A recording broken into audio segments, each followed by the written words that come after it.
এখন আমি একটা নতুন রেসিপি নিয়ে বন্ধু আপনাদের জন্য এসেছি। এই যে মোচা, এটা একটু পেস্ট করে নিয়েছি, মিক্সিতে দিয়ে সেদ্ধ করে নিয়ে তারপর একটু পেস্ট করে নিয়েছি।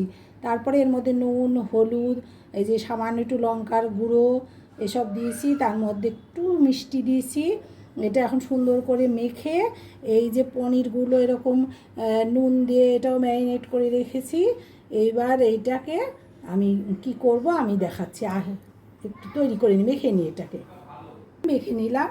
এটা একটু হাত দিয়ে মাখতে হবে, তাহলে মাখাটা সুন্দর হবে। এর মধ্যে একটু চালের গুঁড়ো দিয়েছি, একটু সামান্য একটু আটা দিয়েছি, একটু বেসন দিয়েছি, মানে ডাল গুঁড়ো করে। আমি তো বেসন এমনি খাই না, ওই ডালটাকে গুঁড়ো করে নিই মিক্সিতে, শুকনোটা, সেটারই 1 চামচ দিয়েছি।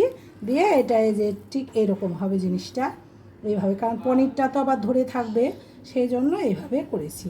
দিয়ে এই যে এইভাবে এবার পনিরটা যেরকম নেব আর এটাকে এভাবে উল্টাবো।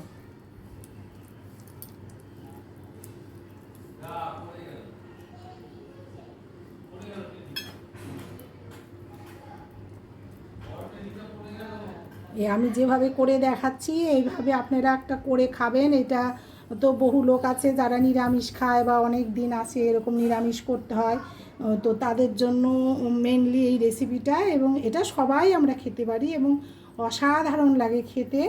আপনারা একবার না নিজেরা করলে বুঝতে পারবেন না যে এটার কী টেস্ট।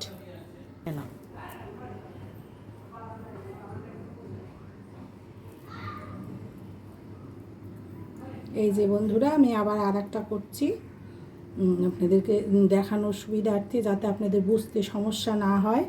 এই যে আবারও একটা করলাম, এই আর একটাও হয়ে গেল।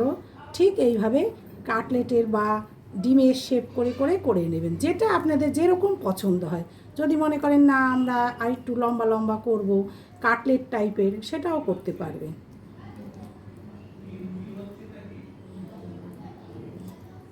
বাকিগুলো করে আমি দেখাচ্ছি। হ্যাঁ, এই যে এইভাবে আমি একদম সব কটা তৈরি করে নিয়েছি এরকমভাবে। এবার এটাকে আপনি শেপ দিয়ে আর একটু কাটলেট, মানে একটু লম্বা লম্বা করে কাটলেটের মতো করতে পারেন।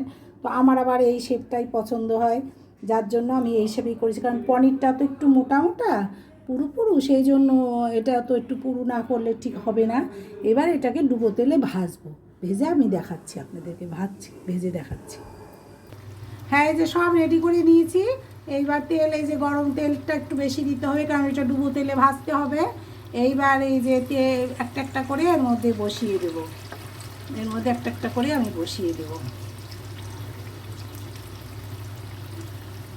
তাপটা প্রথমে একটু হাই দিতে হবে, পরে মিডিয়াম তাপ দিয়ে সুন্দর করে আস্তে আস্তে এটা ভাজতে হবে।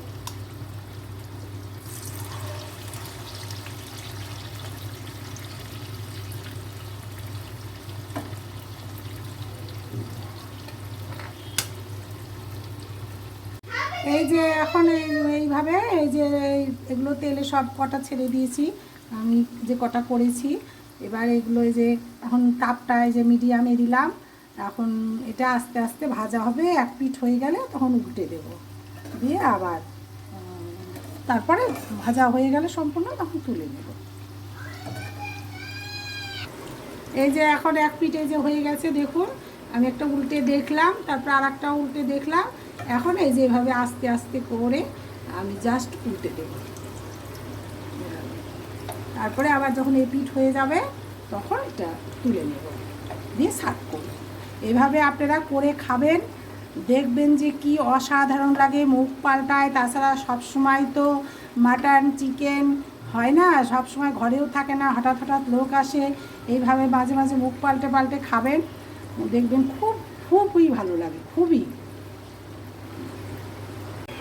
হ্যাঁ, এই যে আমার দেখুন চপগুলো প্রায় হয়ে এসছে, আর সামান্য একটু হলে আমি একটু উল্টে দেখলাম, তো ওই যে আর একটু হলে এটা মানে তুলে ফেলবো। এই যে এবার সব কমপ্লিট হয়ে গেছে আমার ভাজাই, দেখুন দু পিসটায় ঠিক এইভাবে ভেজে নেবেন, দু পিঠ উল্টে উল্টে ভেজে দেখে এবার এটা এই যে তুলে নিচ্ছি।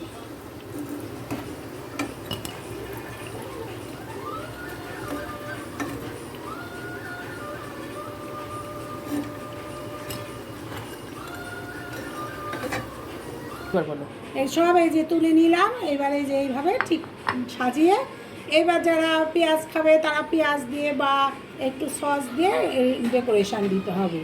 এই আর কিছুই না, এভাবে একবার করে খেয়ে দেখবেন। ভিতরে এরকম পনির ভরে নিয়ে মোচাটাকে সুন্দর করে মেখে যেমন করে আমি দেখিয়েছি, আমার ভিডিওটা দেখে আপনারা করে খেয়ে দেখবেন, আর আমাকে একটু রিভিউ দেবেন। যদি ভালো লাগে লাইক শেয়ার সাবস্ক্রাইব করবেন, এটা আপনাদের কাছে আমার অনুরোধ।